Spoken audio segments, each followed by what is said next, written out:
안녕하세요. 대산 3회 상담소 이미랑입니다. 신소득 작물 발굴 실증 연구 중간 평가에 참석해 주신 여러분 감사합니다. 여러분이 계신 곳은 박종성 대표님이 운영하시는 팜 브라운 농장으로 규모는 100평 정도, 사육 상자는 최대 4,000개를 넣을 수 있는 규모입니다. 연 4회 정도 회전이 가능하고 약 16톤 정도 생산할 수 있는 규모입니다. 2023년 2월에 갈색 거저리를 시범용으로 400상자 분량으로 첫 사유가였고 4월 18일에 첫 출하하였습니다. 사업 소개에 앞서 갈색 거저리에 대해 간단히 소개해드리겠습니다. 갈색 거저리는 영어로 밀웜, 그 다음에 한글명은 고소애라고 불립니다. 주로 토양, 그 다음에 곡물 더미 등에서 서식을 하고 알은 곡물에 남는 습성을 가집니다. 혹시 완전 변태와 불완전 변태 차이점 아시는 분 있으십니까? 번데기 과정을 거치면 완전 변태고 변데기 과정을 거치지 않으면 불완전 변태라고 합니다. 갈색 거저리는 완전 변태로 더 고등 생물입니다. 갈색 거저리는 알 상태에서 10일에서 12일 정도의 부화 기간을 가진 후에 유충을 15회에서 20회 정도 탈피를 하고 번데기는 1에서 2주 후에 성충이 됩니다. 성충이 되고 난 후에는 특유 냄새가 있기 때문에 좀 꺼리는 경우도 있습니다. 알에서 깨어난 유충들이 생육에는 이제 밀기우라고 수분을 공급받아서 커가게 되는데요. 주로 수분 공급 방법에는 무농약이나 유기농 채소를 사용하고 상추와 배추를 주로 이용합니다. 그런데 이 유기농이나 무기농 채소 같은 경우에는 사용하게 되면 사육 단가가 높아지고 그다음에 1년 내내 계절에 따라 수급이 불안정하기 때문에 사육의 사업성이 떨어지게 됩니다. 그래서 이번 저희 사업 목표가 채소 대신에 물을 이용해서 수분으로 공급해가지고 사업성을 높이는 게 목표가 되겠습니다. 지금 박종성 대표님 계신데요. 이제 앞으로 질문 받고 궁금하신 점 말씀드리면 되겠습니다. 안녕하세요. 박종성입니다.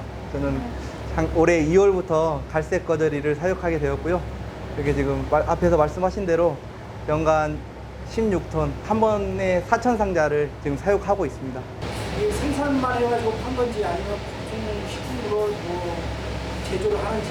제가 갈색 거저리를 선택한 이유는요. 저도 처음에는 군뱅이를 키우려고 준비를 했었다가요. 군뱅이를 키웠을 때 지금 판로가 제가 가공을 해서 유통까지 해야 하는 판로였어요. 되게 부담이 많이 됐었는데 곤충 축사들을 준비하면서 남원 축산과를 들어가게 됐는데 그 축산 계장님께서 흥농에서 위탁으로 하는 방법을 갈색 거저리로 해서 위탁하는 방법을 지금 준비를 하고 있다고 하더라고요. 그래서 그 얘기를 듣고 고민을 좀 하다가 제가 아무리 생각을 해도 가공을 해서 판매까지 하는 자신이 없는 거예요. 그래서 방문을 하게 됐는데 딱 제가 생각했던 대로 딱 사육만 해서 위탁으로 제가 사육한 건 100% 수급을 하는 방법으로 해서 얘기가 돼가지고 그래서 제가 갈색 거저리를 선택하게 되었고요. 보통 농가는 갈색 거저리를 훨씬 소규모로 생산을 해서 직접 건조, 가공을 해서 유통까지 하고 있어요. 물론 그게 수익이 더 될 수 있지만 저는 수익보다는 제가 안정성이 좀 필요했다고 생각을 했기 때문에 흥농과 가맹 계약을 맺고 이렇게 진행하게 되었습니다. 근데 핫바스 나가면 양쪽으로 나가니까요? 네. 몇 개나 뭐 지금 한 번 나갈 때 800상자가 한 번에 나가고요. 나간과 동시에 바로 이렇게 들어오는 개념으로 해서 로테이션으로 지금 하고 있어요. 한 상자에 1kg 정도 생각을 하고 있고요. 제가 키워보니까 잘 키웠을 때는 1kg 이상이 나오기도 하고 또 못 키웠을 때는 1kg 미만이 나오기도 하고 이게 또 지금 흥농가 지금 제 얘기를 계속 하고 있는 부분인데요. 갈색 거저리 유충의 밀도에 따라서 이게 한 상자에 얼마나 들어있냐에 따라서 무게 차이도 많이 나고 성장 속도도 차이가 많이 나더라고요. 그래서 지금 그 부분은 좀 정확하게 일률적으로 할 수 있게끔 계속 서로 얘기를 해가서 지금 맞춰가고 있습니다. 저희 농장에 들어왔을 때 갈색 거저리가 100일에서 110일 정도, 뭐 빠르게는 뭐 90일부터 큰다고 하는데 그 흥농에서 갖고 있는 기간은 20일 정도. 이게 아까 말씀하신 대로 알에서 깨어나는데 15일에서 20일 정도 걸린다고 했으니까 그 기간이 지나고 저에게 들어오는 거예요. 그 후에 저에서 한 70일에서 80일 정도. 저는 한 70일 정도 크면은 거의 번데기 직전까지 크더라고요. 저는 긍정적으로 생각하고 시작을 했고 노동력에 비해 저는 수익이 괜찮다고 생각합니다. 물론 이제 저 기계가 더 만들어져서 훨씬 노동력이 적게 들어가니까 그렇게 생각하는 건데 그래도 환경도 오시다시피 지금 약간 나방이 있어서 그러긴 한데 환경도 깨끗한 편이고 일도 막 많이 힘든 편이 아니어서 이 노동력에 비해서 저는 괜찮은 사업이라고 생각하고 있습니다. 안정성 때문에 네. 선택하셨다는데 그 계약 기간이 뭐 5년 이렇게 되는 건가요? 계약 기간은 2년으로 되어 있는데요. 뭐 특별히 문제 없으면 자동 갱신으로 되는 거고요. 저도 어떻게 보면 같이 흥농과 같이 이제 거기 밑에 흥농 정확히 얘기하면 코인셋이라는 법인이 따로 이렇게 개설이 돼가지고 있거든요. 거기랑 이제 가맹 계약을 맺어서 하는 건데 제가 1호예요. 코인셋 가맹 1호인데 어차피 같이 커가나가는 과정이라고 생각을 하고 있고 그래서 많이 정보를 공유하고 있기 때문에 저는 그쪽에서 서로 의지하면서 서로 괜찮은 사업이라고 생각하고 향후도 안정적인 사업이 될 거라고 생각하고 추진하고 있습니다. 아까 물어본 건데 여기 활용도가 어떻게 되죠? 지금 제일 많이 나간 것까지 모르겠는데 이렇게 건조물로 해서 나가고 있고요. 흥농 쪽에서 납품을 할 적에는 이 건조물 상태로 지금 납품을 하고 있어요. 근데 이거를 이제 분말 형태로 많이 만들어서 이제 여러 재료로 사용하고 있고 사람이 먹는 용도로는 그 환자식으로 특히 항암을 후에 몸을 빨리 회복을 해야 할 때 환자식으로 많이 이용을 하고 있고요. 또 이게 단백질이 좋은 이유가 다른 단백질에 비해서 분자가 작다고 하더라고요. 그래서 흡수가 빠르고 그래서 환자식으로 이용했을 때 몸 회복 속도도 빠른 거라고 얘기하더라고요. 소고기나 돼지고기에 비해서 분자가 작아가지고. 그리고 두 번째는 이제 요즘 젊은 사람들 많이 운동하고 뭐 하는데 프로틴으로 지금 개발해가지고 납품 준비하고 있고요. 또 타 업체에서는 하루 한 끼 먹는 어른들이 먹는 아침에 먹을 수 있는 한 팩에 이렇게 만들어가지고 팩으로 해서 타 먹을 수 있는 제품도 많이 만들었더라고요. 그리고 애완동물들 팩간식으로도 지금은 만들고 있고요. 저희가 모르게 좀 여기저기 많이 쓰이고 있어요. 아까 환자한테 줬다는 거 죽으러 오는 거. 네. 저도 한번 먹어봤는데요. 분말 형태로 해가지고 스프 형태로 해가지고 거기에 이제 함량이 같이 돼 있어가지고 따뜻한 물을 이렇게 해가지고 이렇게 스프 형태로 섭취를 하더라고요. 근데 가장 중요한 게 온도하고 습도가 지금 가장 중요해요. 네네, 사용하는.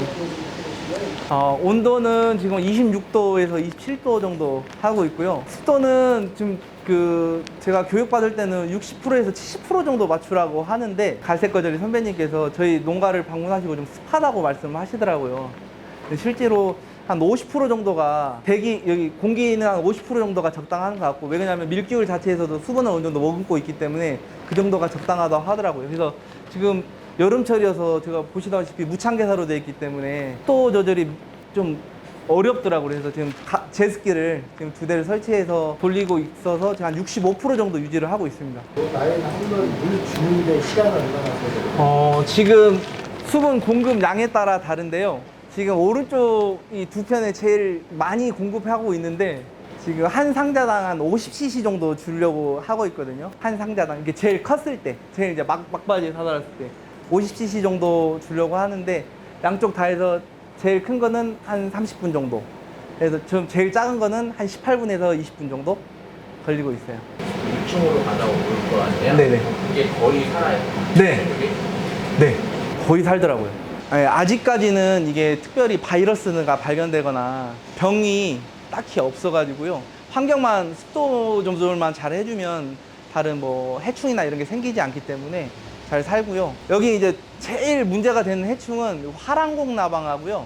거미가 좀 많이 있어가지고 이게 화랑곡나방은 이제 뭐 아시다시피 6월에서 10월까지 정도 이제 쌀벌레, 말 그대로 쌀벌레가 있어가지고 열철이나 이렇게 소독이 되지 않기 때문에 엄청 많이 발생을 하더라고요. 그래서 그 부분도 지금 코인이랑 해서 이거를 개선하는 방법을 좀 찾고 있고요. 해충이 발생한다고 했는데 여기 한 번 빼면 여기 네. 소독할 수도 없는 상황이잖아요. 네. 그런 부분을 어떻게 해요? 그러니까 지금 제일 문제는 이제 아까 말씀 주신 대로 화랑곡나방이잖아요. 원래는 처음부터 계획은 저는 한 번 빼고 한 번 넣고 이렇게 전체를 빼고 넣고 하려고 했었어요. 근데 그랬을 때 생각지도 못했던 문제점이 많이 있더라고요. 그래서 이제 800상자씩 로테이션으로 돌리려고 하는데 그래서 지금 계획으로는 1년에 1회에서 2회 정도는 좀 소독을 하려고 합니다. 그래서 저도 이번에 파트 나가면 기간을 좀 일주일 정도 두고 지금 얘기해가지고 소독하기로 했거든요. 소독은 보통 곤충 축사는 락스로 하더라고요. 뭐 넣고 빼는 데는 어떻게 현재는 지금 차가 여기까지 들어와가지고 사람이 들어서 10상자 이렇게 들어서 나르고 있어요. 근데 흥농에서 준비하는 거는 이 트레이를 통째로 들어서 싣는 방법도 준비하고 있고요. 저희는 저 나름대로 이따가 이제 호이스트를 달아가지고 차가 여기다가 이제 밖에다 팔레트로 싣고 오면 팔레트를 안에까지 이제 지게차로 넣어가지고 호이스트로 이렇게 나르는 방법으로 지금 준비를 하고 있습니다. 기존에는 그 농약기계, 그 전동식 농약기계 있잖아요. 펌프 이렇게 등에다 메고 하는 20리터짜리 농약기계를 저 기계에다 올려놓고 일일이 이렇게 손으로 이렇게 일일이 다 투입을 했었습니다. 이렇게. 그래서 그렇게 줬을 때는 한 줄에 줬을 때 한 40분 정도? 한 줄에. 근데 굉장히 그게 별거 아닐 것 같지만 이 손목도 엄청 아프고 힘들더라고요. 기존의 농가들은 아직도 소농가들은, 작은 농가들은 아마 거기는 제 거 한 50평 정도 규모에 이만큼 더 들어가는 게 아니라 훨씬 조금 들어가 있어요. 뭐 연간 생산량이 한 4톤 정도? 많이 돼야 4톤 이렇게 되는 걸로 알고 있어요. 그래서 그런 데는 일일이 야채를 공급해주고 있는데 거기는 조금 생산을 해도 직접 가공을 해서 유통까지 하기 때문에 아마 수익이 더 창출이 되는 부분이 그거고요. 대신 제가 보기에는 그 상추를 수급하는 문제가 보통 문제가 아니기 때문에 농약이 좀만 묻어 있어도 야들은 먹고 바로 다 폐사하기 때문에 문제가 있고요. 오히려 상추에가 이제 야채 같은 경우가 영양제가 좀 영양 성분이 뭐 비타민이나 이런 게 들어가 있잖아요. 근데 이건 같은 경우는 물에다가 영양제를 타가지고 직접적으로 공급하기 때문에 아마 영양 공급도 이게 더 원활하게 되지 않을까라는 생각을 하고 있습니다. 어려움은 뭐가 있어요? 어려움은 아직까지 제일 신경 쓰는 부분은 아까 회충. 이게 계절 문제고 어쩔 수 없다고 하는데 그냥 눈에 보기에 나방이 날아가고 다니고 그러니까 좀 제일 신경 쓰는 부분이고요. 사육하는 데는 크게 어려움은 없습니다. 특히 진짜 폐사율도 많이 나오지 않고 솔직히 물을 주지 않아도 커요. 큰 데는 지장이 없어요. 단지 늦게 클 뿐이지. 오래 걸리고. 마지막에 일주일까지 다 먹어요. 네. 네. 지금 좀 문제점은 아직 아까 체란 양과 유충의 밀도하고 사료 양이 좀 차이가 있어가지고 밀도가 높았을 때 사료를 똑같이 채워왔을 때는 확실히 아들이 사료가 부족하게 되잖아요. 그래서 지금 일일이 채워주고 있는데 이제 그런 부분을 계속 해가면서 맞춰가면 충분히 뭐 해결될 문제라고 생각을 하고 있습니다. 이제 저게 처음부터 저기 채소를 하는 게 아니고 수분 공급을 해야 한다고 그래서 그것을 제가 생각을 했어요. 이걸 흑농에 가니까 사람이 죽어 있더라고요. 그래서 이건 도저히 사람이 이 많은 숫자를 준다는 것은 불가능해서 이걸 기계를 만들어야겠다. 근데 구상을 해가지고 저희는 처음부터 이 배치, 상자 배치도 기계에 맞춰서 하려고 배치도 했었고, 그래야 기계에 이제 거기에 맞춰서 기계를 만들었거든요. 뭐 특별히 제가 원래 조금 전자하고 기계 쪽에 약간 재능이 있어서 이걸 개발하게 됐어요. 개발해 놓으니까 굉장히 아들이 이거 편하게 사용할 수 있게끔 된 거예요. 뭐 크게 어려운 것은 없어요. 제가 제 연구를 하니까 제가 자꾸 수정을 하고 하면 되니까. 다른 농가는 수익이 있겠네요. 근데 그 농가에서 필요하면 필요한 농가에 맞춰서 만들 수 있어요. 네, 그러니까 처음부터 같이 협의가 돼야 되겠죠. 만약 이 기계를 쓰게 된다면. 예. 노동력 차이가 얼마나 노동력이요? 아까 말씀하셨다시피 이거 상자 한 줄을 넣는데 한 40분 걸린다고 그러니까 그러면 양쪽에 넣으면 1시간 20분 걸리잖아요. 그러면 이게 지금 5칸이니까 그러면 6시간 정도 걸려야 할 시간이죠. 기계 설명을 좀 해주시죠. 예, 설명요. 예. 뭐 설명은 간단해요. 이제 수동으로 할 때는 이제 수동으로 놓으면 모든 작동이 이제 수동으로 움직일 수 있게 돼 있거든요. 이게 노즐도 전진하고 후진하고 이렇게 이제 이쪽에 전진하고 후진하고 그다음에 이제 분사를 눌리면 이렇게 글씨가 물이 나오게끔 이렇게 안개 분무가 뿌려지잖아요. 이런 식으로 돼 있거든요. 저희가 이제 포토 센서라고 여기서 빔을 쏴가지고 빔이 다시 돌아오는 것을 감지해서 상자와 상자 사이의 간격을 얘가 감지하는 거예요. 그리고 이제 노즐이 나가고 들어오고는 스타트를 하면 그것이 이제 근접 센서라고 해가지고 물체가 지나가면서 여기 센서가 작동되는 거죠. 그러니까 여기서 출발해가지고 이게 노즐 여기 들어오면 여기서부터 물을 분사하는 거예요. 들어가서 분사 끝나면 분사 끝나고 후진하는 거고 후진이 2개가 양쪽이 끝나면 다시 다음 칸으로 전진하는 자동화돼 있죠. 그러니까 완전히 이제 제가 이걸 할 수 있는 것은 저는 전기도 하고 이런 전자도 하고 기계 구조를 하니까 이거를 복합적으로 할 수 있으니까 할 수 있는 거예요.